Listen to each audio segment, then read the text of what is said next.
On se retrouve donc pour cette revue de presse de l'économie.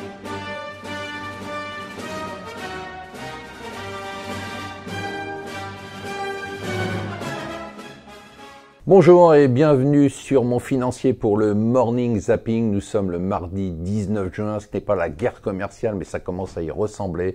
Alors on est un peu dans une cour de maternelle, c'est-à-dire que chacun donne une claque à l'autre et puis l'autre réplique de plus en plus fort. Donc ça y est, Trump réplique aux mesures de rétorsion des Chinois à ces mesures de taxes à l'importation. Donc il a dit hier qu'il allait envisager 10% de taxes sur 200 milliards d'importations chinoises, ce à quoi les Chinois ont répondu qu'ils allaient imposer des sanctions, ce à quoi les Américains ont dit que s'il y avait des sanctions sur leurs sanctions, ils imposeraient des nouvelles sanctions. Plus personne ne sait comment s'y retrouver. Ce qu'on sait, c'est qu'aujourd'hui, on est passé quand même du stade verbal aux vraies menaces. On y est maintenant, on a des vraies taxes qui sont mises en place. Et ce matin, les marchés ont décroché. Hier, ça a relativement bien tenu. Ce matin, ça décroche assez sévèrement en Asie. En fait, les investisseurs veulent croire que Trump n'ira pas jusqu'au bout, mais ils se méfient de ce gars qui est capable de dire d'un côté que Xi Jinping est son meilleur ami, de l'autre côté d'imposer des taxes assez importantes.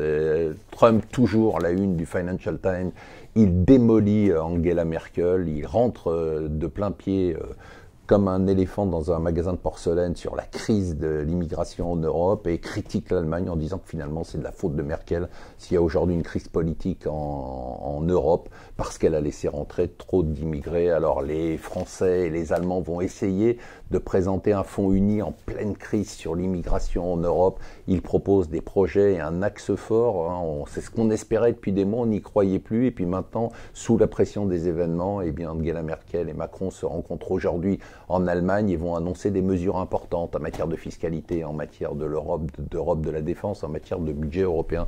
Espérons que ça sera suffisant pour freiner les tentations populistes en Europe. Je n'y crois pas beaucoup.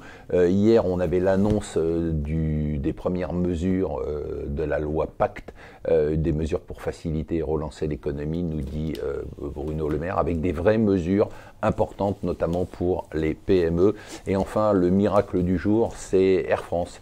Air France, où l'intersyndicale a suspendu son préavis de grève du 23 au 26 juin. En fait, ne vous réjouissez pas, ils attendent tout simplement la nomination du nouveau président d'Air France qui devrait être nommé malheureusement avant l'été. Il vaudrait mieux le nommer après l'été parce que s'ils font pas de grève tant qu'il n'y a pas de président, il vaudrait mieux qu'il n'y ait pas de grève pendant l'été.